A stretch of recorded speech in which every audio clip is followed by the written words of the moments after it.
Very happy with the point. It's away from home. Good afternoon, all of you, and thank you very much for remaining this late in the afternoon. I have a new title. According to the Daily Telegraph, I am, and I quote, Nick Clegg's ambassador to Planet Beard, which is apparently you. So I guess you could call this the ambassador's reception. With these third-rate gags, I am really spoiling you. No Ferrero Rocher, maybe some pork scratchings. Actually, amazingly, there are some genuine diplomats here today, and captains of industry, journalists, chief executives of charities, ministers, as well as we inhabitants of Planet Beard. Because party conferences are a big deal, but they're also a big con. Party conferences are bigger and glitzier than ever before, but they are a facade, because the number of people who actually belong to those parties has gone down the plug hole. In the 1980s, the Tory party had more than 1 million members. Labour had 500,000, we had 100,000. Since then, the Tories have lost 3/4 of their membership. We've lost over half of ours. Labour have lost 2/3 of theirs. To put it in perspective, 3 times as many people entered the X Factor this year than paid a party membership fee, which is shocking, but it's at least given me an idea for improving candidate selection. So, those of us who still belong to a political party have become an endangered species. Most people still vote, but while your vote may be dictated by your judgment or by habit, your motivation to join a political party comes from your gut. And if no one gets you in your gut, captures your imagination, or makes the hairs on the back of your neck stand on end, why would you choose to join up? But I have faith in the British people that they will join a real movement, a movement that brings back that elusive political phenomenon, the big idea. 70 years ago, Liberals changed Britain with the biggest idea and the best idea, Beveridge's idea. William Beveridge named the problems that Britain faced, the 5 giant evils: squalor, idleness, want, ignorance, disease, and then he named the solutions: decent homes, full employment, welfare, state schools, and the National Health Service. A consensus that puts human dignity first.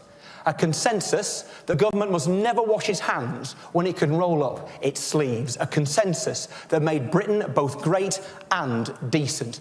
A consensus that was broken by Thatcherism and buried by New Labour. And then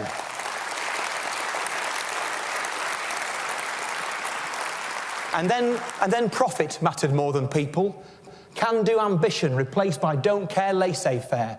An economy built on short-term greed. It was bound to end in tears, and it did. And now it's hard to believe that it's only 5 years since the global financial crash.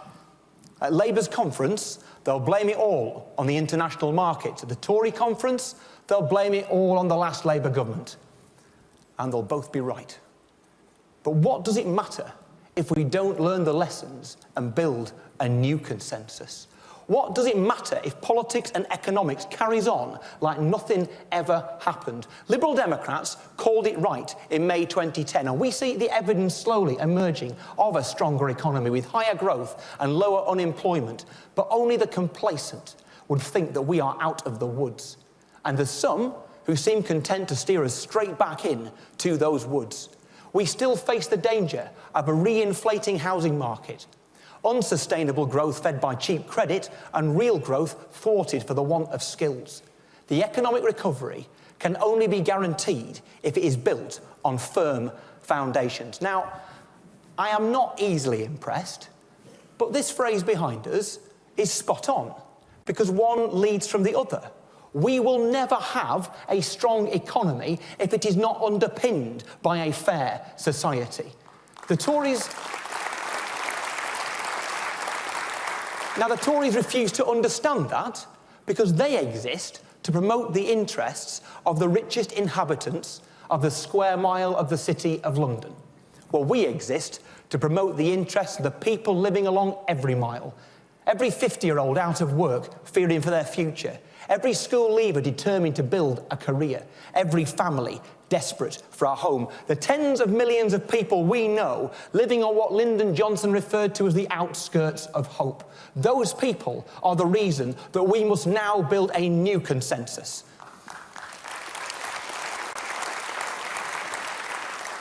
So we build a consensus that says, if there is a housing crisis, then we stop waiting for the weather to change. We make the weather. We build the houses. Local government reborn and a housing crisis solved by Liberal Democrats allowing councils to build again.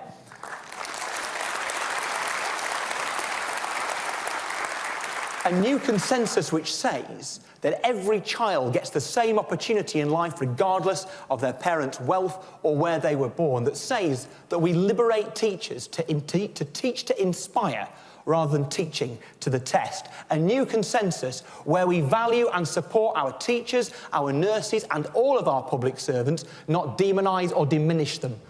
A new consensus. A new consensus which says no one in work should be in want, and so if you are on the minimum wage, you should pay no income tax. It is time that we made the minimum wage a living wage.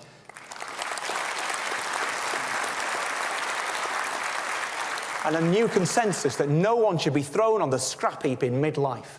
That we as a nation insist that there will be hope and a future for those out of work in their 40s, 50s and 60s. A new consensus which says that banks are not above the law, that they exist to serve our economy, not to be our economy. And a new consensus that immigration is not an evil, but a blessing. That immigration adds £7 billion a year to Britain's economy.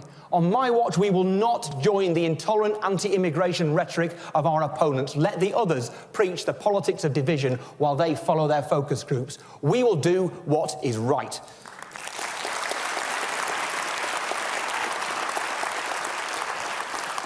But I'll tell you what, above everything else, a new consensus that all of these challenges are nothing compared to the existential threat of climate change. Our economy, security, all our hopes and dreams rest on whether we will choose together to fight climate change and whether we will win that fight. Today, around 2,000 babies will be born up and down Britain. And by the time they reach old age, they could see the global temperature rise by 7 degrees. In their lifetimes, we will see whole nations displaced, farmland deluged, industry devastated. Don't tell me that climate change is a side issue for Guardian readers and inhabitants of planet's beard. It is the biggest issue for everybody. It is squalor, ignorance, idleness, want and disease rolled into one. It is the giant evil to end giant evils, and we will only defeat it if we can put it front and centre of a new consensus.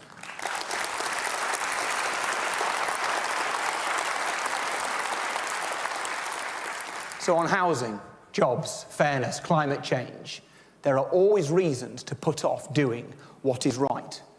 But don't forget, the Beveridge report was implemented in the face of the harshest financial circumstances this country had ever seen. So don't let anyone tell you that we can't change Britain for better today. We already have the first fruits of this consensus, thanks to Nick Clegg and Liberal Democrats in government. A pupil premium to enable every child to have a fair start in life.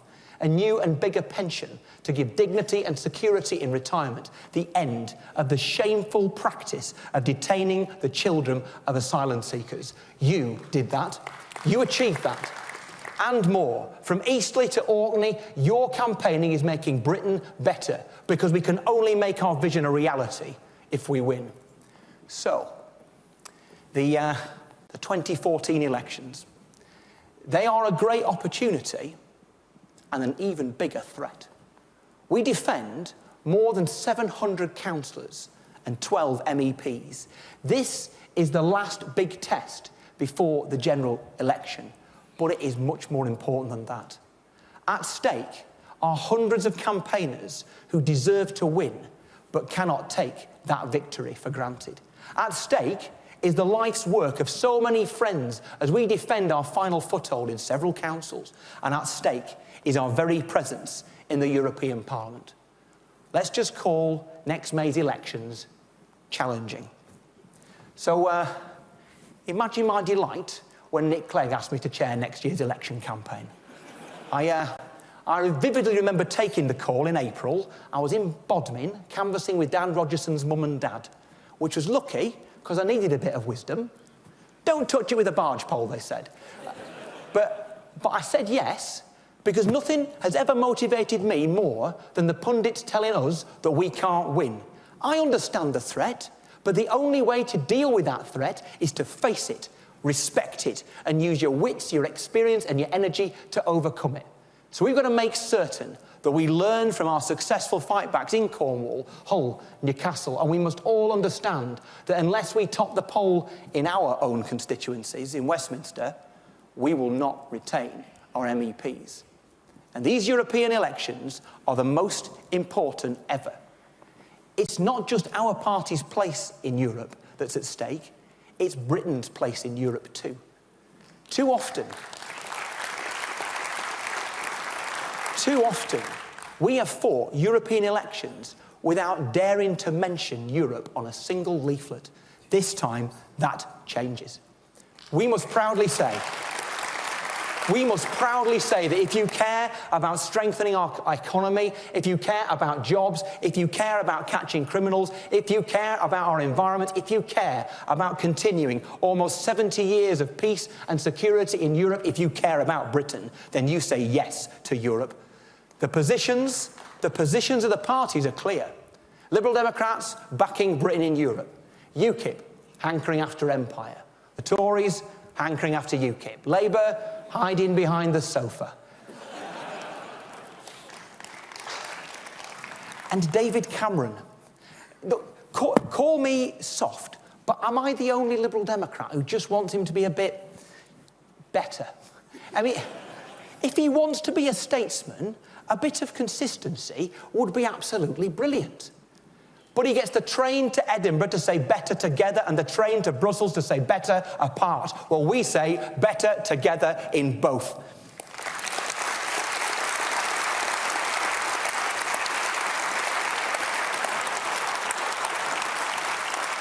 Now, for me, it's a bit sad this, for me, this conference is a milestone.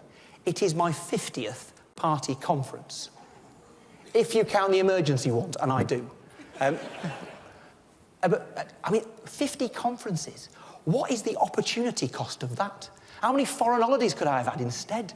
But conference has been my fixture since my teens. It's where I catch up with my friends. It's where I recharge my political batteries and get my inspiration. And I have made some unreasonable sacrifices over the years in order to attend. I missed my chance of a record contract. 1989, it's a long story, but it's true. I've even missed, as we've heard, Rovers against Burnley. I once missed signing on down the Dole office. Steve Webb calmed down, it wasn't recently. But everything moves for conference. Nothing moves conference. Except for next year, on my watch. Conference will move because next September, we face a vote even more important than the May elections, the Scottish referendum. Now, I'm not sure if you've noticed, but I'm from the north of England. I live closer to Holyrood than I do to Westminster. And that is bound to impact on my identity, on my culture.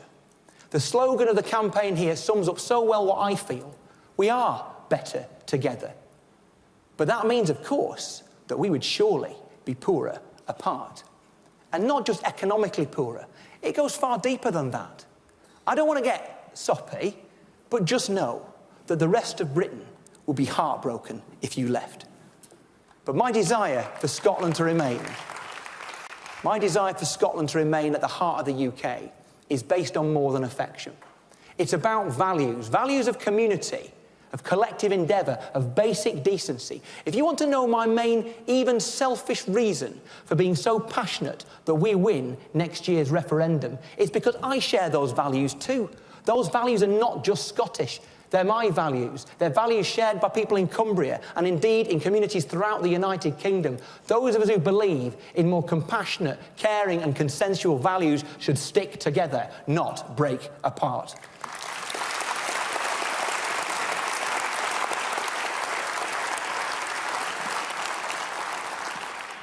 Speaking of values, you may have noticed that we've started writing the manifesto for the 2015 general election. Now, we could make two errors in the manifesto process. The first would be to just reissue the 2010 election manifesto in complete denial that any of the last 3 and a bit years ever happened. That would mean throwing away our achievements while keeping the pain. We're not going to do that.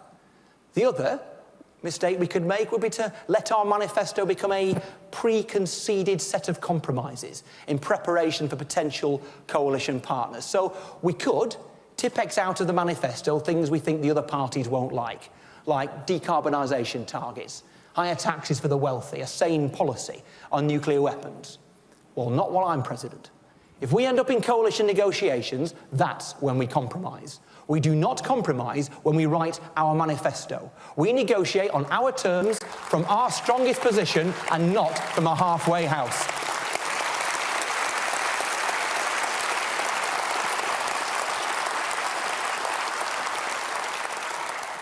And because Liberals going back to our constituencies and preparing for government is no longer such an unlikely idea, prepared is what we should be. Preparing for a coalition government is essential. Aiming for a coalition government is pointless. You know that we could get 25% of the vote and be out of power, or 12% of the vote and be in power. Now, as president, I will have nothing to do with us trying to achieve something that we can barely affect. I only know of one way to make a difference and to change lives, and that's to win elections, bucking the trend seat by seat. And we're only going to succeed if we remember that community politics is both the way that we win and what we are for. I will not let our experience of government intoxicate us and tame us. I will not let us forget that we are the party immersed in our communities, not imprisoned by Westminster. Let others stand just to hold office. Let us stand to make a difference.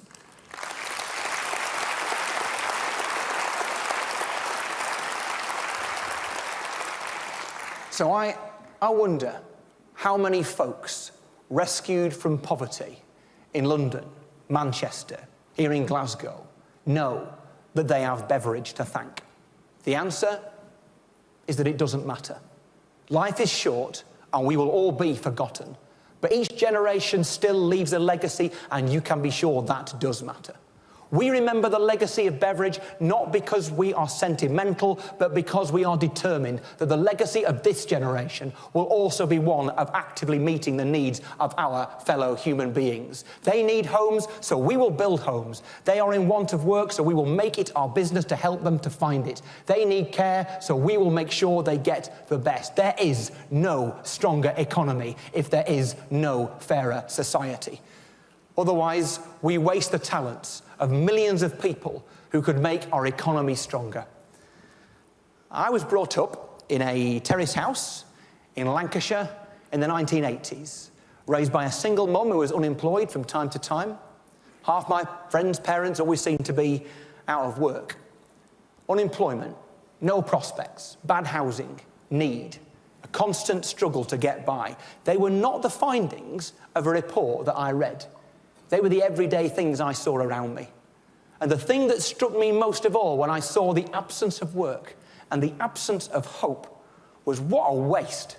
What a waste of wonderful people. They paid the price for the breaking of the Beveridge consensus. That is why I want us in this party and now in this generation to end that waste and to build and lead a new consensus.